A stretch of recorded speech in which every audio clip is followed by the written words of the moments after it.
Bonjour, ici Gaël Marin, directeur exécutif et bras droit d'Alexandre Ross.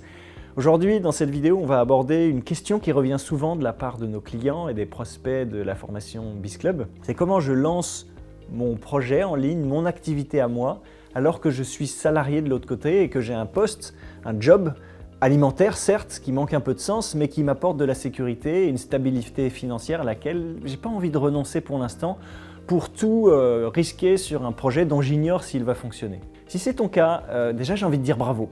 Bravo parce que c'est une posture de gestionnaire responsable et ça va peut-être te rassurer. C'est précisément ça qu'on conseille à nos clients, c'est-à-dire ne pas lâcher son job, le garder le plus longtemps possible et développer son activité à côté tranquillement, sans pression financière.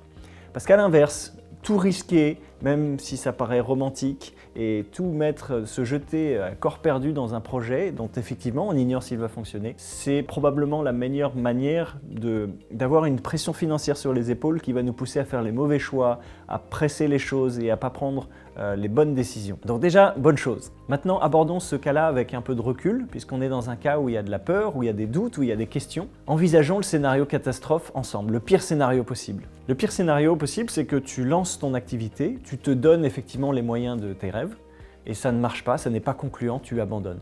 Simplement, tu reviendras à ton poste salarié que tu as gardé tout du long et tu auras juste investi quelques mois sur un projet qui n'a pas abouti. Fin de l'histoire. Maintenant, un peu plus réaliste, un peu plus inspirant. Tu as passé des mois là-dessus, tu as développé des compétences d'un point de vue stratégique, d'un point de vue marketing, tu as développé une posture entrepreneuriale et tout ça peut être valorisé dans ton poste salarié, peut donner lieu à des augmentations ou à des postes à plus haute responsabilité. Et on peut aussi imaginer que ces compétences-là, tu les mettes au service d'autres entrepreneurs en tant que consultant, en tant que prestataire, comme ça a été mon cas à l'époque et ce qui fait que j'en suis là aujourd'hui dans l'équipe d'Alexandre Ross. Maintenant, dernier scénario, encore plus réaliste et encore plus inspirant. Tu lances ton activité, ça ne fonctionne pas tout de suite et c'est le cas de beaucoup de gens, donc pas de surprise, pas de déception, simplement tu ajusteras, réitéreras et recommenceras.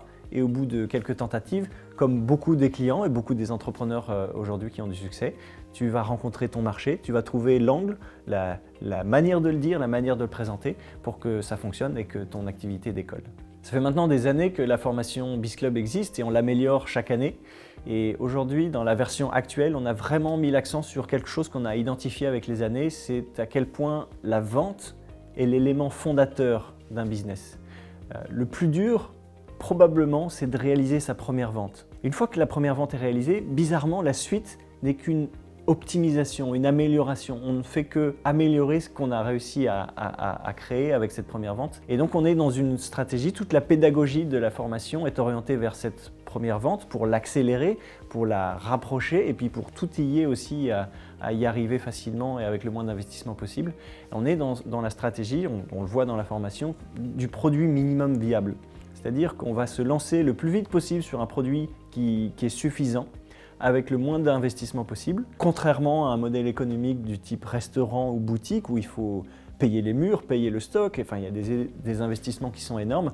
Là, on parle de quelques centaines d'euros pour lancer une première offre qu'on a identifiée correspondre à un besoin du marché et sur cette offre, une fois la première vente vendue, seulement construire son produit et investir plus de temps et d'argent dans un produit parce qu'on a eu le retour du marché, on a été payé par nos clients pour créer cette offre. Donc on est vraiment dans un risque minimum puisque ce qu'on conseille c'est de faire les deux en même temps, de garder le poste salarié pour avoir une sécurité de revenus et un plan B au cas où le projet entrepreneurial ne prend pas. Et le jour où le projet entrepreneurial rémunère autant que le poste salarié, là on aura le choix et on pourra se dire je réduis ou j'arrête complètement parce que je gagne autant avec mon projet à moi qui a du sens et qui est le mien que le job alimentaire que je fais pour un patron et qui manque de sens.